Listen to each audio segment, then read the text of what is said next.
You lost your sight along with everyone else on Earth in the Great Blinding. 2 years later, without warning, your sight returns. As you look around, you realize that every available wall, floor, and surface has been painted with the same message. Don't tell them you can see. Hello, welcome to my channel. This is Raven, and this one's the first video I'm gonna post here. Thank you for listening. That was one awkward intro for the first time. Let's head on to the first story. When the blinding first occurred, I thought I was the only individual affected. I was sitting at my desk working on a school paper, and in an instant, everything went black. I had cried out to my parents in fear and confusion, but their response was like an echo of my own. They too couldn't see, and we soon learned the entire world had been victim to having their sight filled with darkness. Interestingly enough, we don't think this affected any of the animals living on Earth, just us humans. The only strange thing that occurred after this was the fact that the demand for milk skyrocketed. At first, adopting was extremely difficult. Something as mundane and simple as using the bathroom had become a daily challenge I didn't look forward to. Within a few months, support groups had been created by individuals who were already blind prior to the incident. They assisted those who were struggling with adapting to the newfound obstacle. Thankfully, the world never really stopped moving or progressing, outside of major adjustments that had to be made, such as devising a different mode of transportation or different requirements and standards in the working world. We managed to pull through. It's been about 2 years since the blinding, and there were times where I had forgotten such an event occurred. I was taking a short walk to the store to get some groceries. I don't know why, but I've developed an almost dependency-like state on milk. I had gripped the handle to the door to the small grocery store and pushed the door open. A bell was hung on the inside handle of the door. "Hello, let me know if you need help finding anything," a voice said to my right. "Thanks, Dave, I will," I responded. "Hey, John, how you've been?" he asked with a somewhat enthusiastic tone. With a somewhat slow pace, I walked around the store, feeling along the braille to determine if I had found my item. "Pretty much the same," I said with a bit of a chuckle. My hand touched something cold. Finally, found the milk. As I was about to open the door, I could see my reflection in the rectangle-shaped window of the cooler. I wasn't entirely sure how to react, nor was I sure as to what happened. I was looking at myself in a mirror for the first time in 2 years. I started shaking, and I could feel warmth and moisture filling my eyes. I noticed writing on the reflection itself.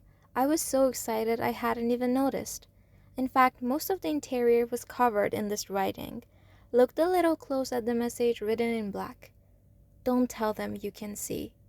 What the hell does that mean? Who's them? I then caught a glimpse of the individual standing behind the counter of the store. What the fuck is that?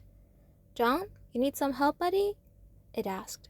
It had Dave's voice, but it definitely wasn't Dave. And the way its mouth moved was... Wait, is that its mouth? I have no idea. I was staring at something that was at least 6 feet tall. Grotesque and eldritch was the only way I could describe it. Its dark brown skin was smooth and moist with extremely tiny openings in its skin. It wasn't wearing any type of clothing. Its arms were somewhat long and thin-looking appendages that ended in human-looking hands. Its head was shaped like a large basketball. The creature's mouth looked to be in a vertical position, and when it spoke, I could see many layers and rows of crocodile-like teeth. "Here, John, let me come help," it said. Its voice has changed as well. It was gurgled and sounded like it was being put through a filter.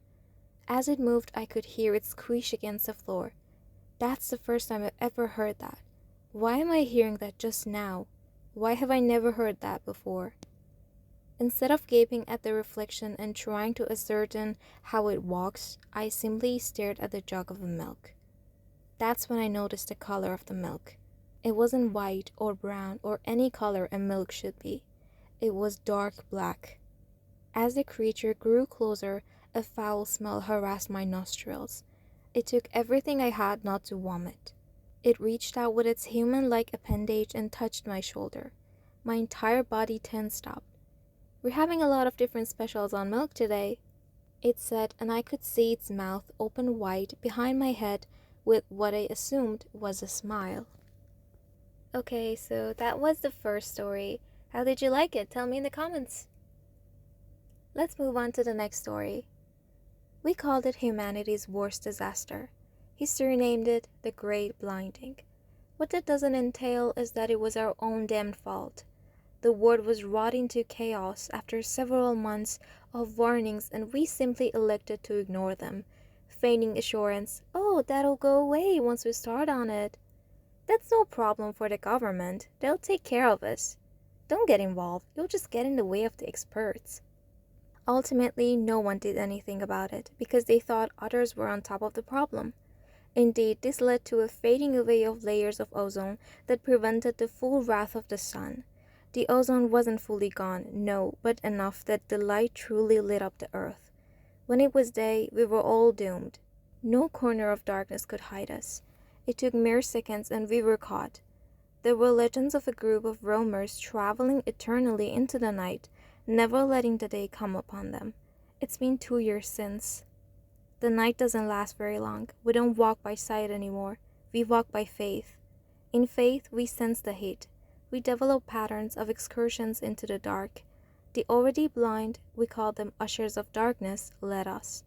They knew the word unlike us. We fell into line. We worshipped them. They walked the word, took us places with cool air, cold water, taught us to feel the word around us. Then it happened. Colors poured into my periphery, filling my vision. At first, I was confused. Dreaming? Tripping? Then everything settled in place.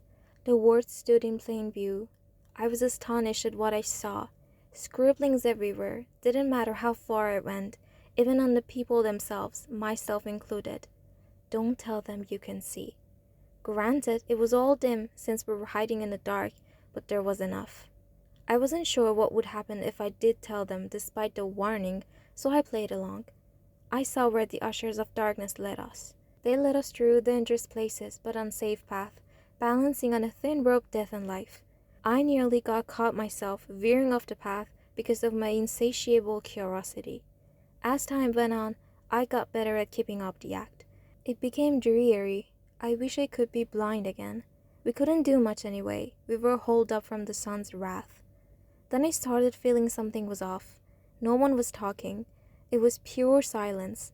Yet we kept doing the same things again and again, our excursions in the dark to scavenge, then back to our darkly caves with oases. But silence. I tried to talk, but was afraid I'd slip up and show I could see. After all, what we talk about tend to be what we feel or see. The risks simply weren't worth it. Then I thought a thought. What if they all could see? And that was the second story. Again, tell me how did you like it? Thanks for listening. Bye-bye.